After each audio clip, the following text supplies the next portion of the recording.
Well, let's continue on with Star Trek length. So, we have determined that of the movies focusing on the original cast of the original Star Trek show, the best movie is Wrath of Khan. And we've more or less determined that the best Star Trek film starring the cast of The Next Generation is First Contact. But now we've got to ask, which Star Trek movie of the J.J. Abrams reboot series is the best? There are three films. The 2009 reboot film simply called Star Trek, the 2013 sequel Star Trek Into Darkness, and the 2016 installment known as Star Trek Beyond. So, we've got our 4 rounds to determine which one of these 3 films is the best of the reboot series. So, let's boldly go where a lot of people have most likely gone before. This is Movie Face-Off. Round 1. Story. The story of the 2009 reboot is that a Romulan travels from the future back to literally mere moments before James Kirk is about to be born. Ends up destroying the Kelvin, which Kirk's dad was captain of. And then fast forward to Kirk in the Starfleet Academy, who is now on a ship with Spock, McCoy, and all the other people as they're trying to stop this time-traveling Romulan from destroying Earth and possibly the Federation for failing to save the Romulan home planet. The story of Star Trek Into Darkness is that we have Khan, who is awake earlier than the original show and has been used by an admiral in Starfleet to help make weapons in secret to help start a Klingon war. And now Kirk and the crew are trying to track down Khan, figure out what's going on, stop the admiral, and then stop Khan from going all Khan. The story of Star Trek Beyond is that 3 years into their 5-year trek through the universe, they are sent to investigate some sort of ship crash on a planet. Their ship crashes onto the planet. They go up against a alien named Krall as they're all spread out, try to come back together and stop Krall from taking out a Federation space station, space town, from being destroyed by Krall. None of these stories are exactly simple to summarize. Well, I guess they probably are. I'm just too bad at trying to summarize them simplistically. But I felt like the reboot sort of did a particularly well done job because it's not easy trying to find a way to continue the story of Star Trek and to get deeper into the mythology, while also trying to find a way to break away from the original continuity so you can actually do your own stuff. Of course, there have been certain movies that have done this to another extent, such as X-Men's Days of Future Past. Star Trek Beyond does have some good homage stuff to the original show and does do a lot of its own new stuff. But I felt like Star Trek the reboot got a good balance of new and homage to the old. While Star Trek Into Darkness, it's basically just called the other Khan film in terms of story. So round 1 goes to the very first reboot film. Let's move on to round 2, the main cast. Let's see, Kirk, Spock, Bones, Uhura, Sulu, Chekhov, Scotty. Those are the main characters of all 3 Star Trek reboot films. And of course, since this is a new timeline series, this means they're played by other different actors than the original ones, playing younger versions of themselves. So we've got Chris Pine Anton Yelchin, Simon Pegg, Zachary Quinto. Is that right? Zachary Quinto? Zoe Saldana. Basically, what I'm trying to say is these ones appear in all three films. In the reboot film, the movie does try to establish how these people can manage to portray the same characters as we already know them. Into Darkness doesn't really, per se, really get that deep into this version of the characters. Star Trek Beyond does a really good job at exploring not just the characters as represented by these new actors, but also dives into some characters that I feel haven't really been explored that much before. Get a good journey with actually a relationship analysis, more or less, between Spock and Bones. We've seen a lot with Bones and Kirk and Spock, but not really a lot of Spock and Bones. I felt that was particularly well done in Star Trek Beyond. And of course, we also got some other character look at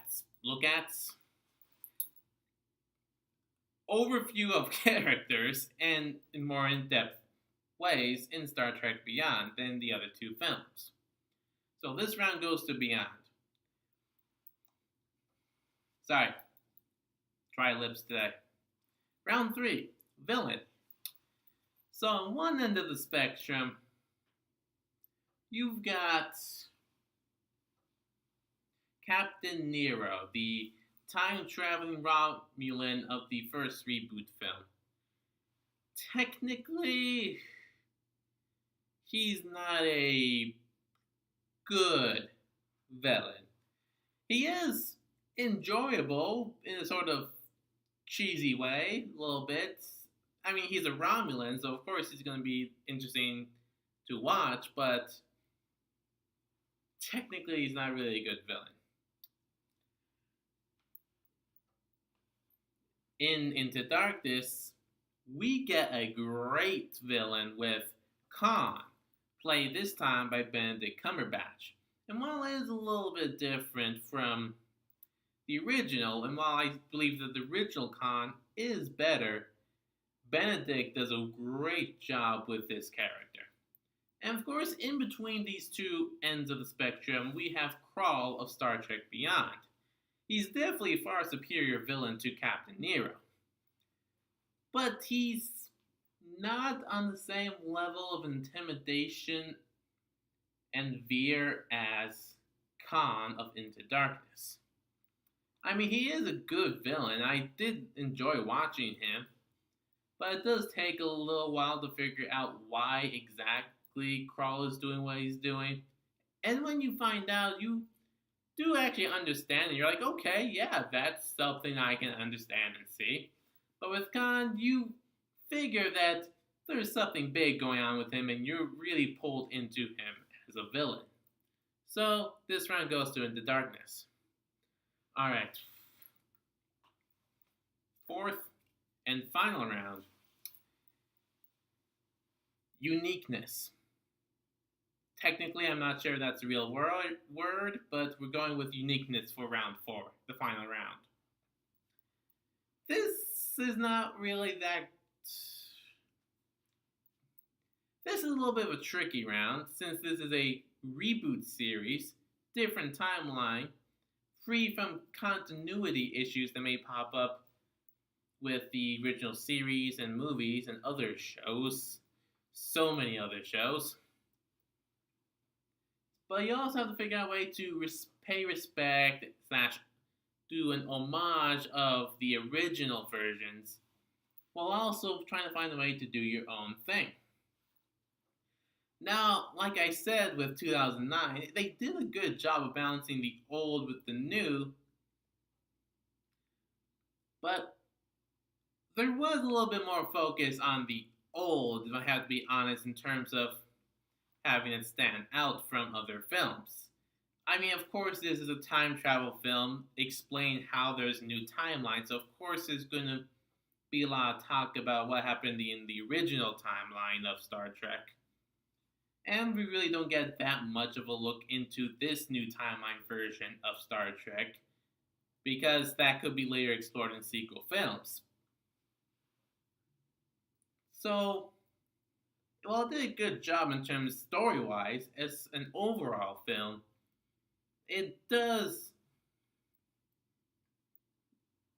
sort of get bogged down by paying a little bit more attention on the old. Into Darkness gets, like I said in videos past, gets compared to the other Khan film a lot because they use the same villain. And these final 15 minutes of this movie is just. It's not exactly unique in any sense of the word. Uh, Basically, repeating the famous death scene of the original Wrath of Khan, just switching two key characters, a standard chase on a city in Earth, a character being revived because of superhuman blood, like we've probably seen a bunch of times in other franchises before. Basically, the ending of Star Trek Into Darkness really does kind of like hurt this film ever really being selected out to be a top film. Star Trek Beyond doesn't really get a lot of recognition from Star Trek fans. And this is probably partly because this is really movie trying to do its own thing. I mean, it acknowledges that the death of old Spock, played by Leonard Nimoy, who doesn't appear in this film because he died before the film could have a chance to use him. And it does have some nice nods and homages to the original timeline without really making it too obvious. And it introduces new characters, not just with villains, but also with a strong supporting character named Jayla. Once you see this person, you're like, oh yeah, she's from Star Trek Beyond. And there is some new looks and in-depth analysis at characters we're already familiar with, but in a new light because this isn't in the same timeline as the original show and movies. And it's this uniqueness that I think it should get a lot more attention from, because it doesn't rely on using characters or stories from the original, the OG Star Trek. So, I'm giving this round and the face-off to Star Trek Beyond. Yeah. I wasn't expecting to do this, but yeah. Star Trek Beyond is the best of the reboot films. Alright. We have a winner. That's all I have for right now. Like, comment, subscribe, share. Quachi. Warp speed. Engage.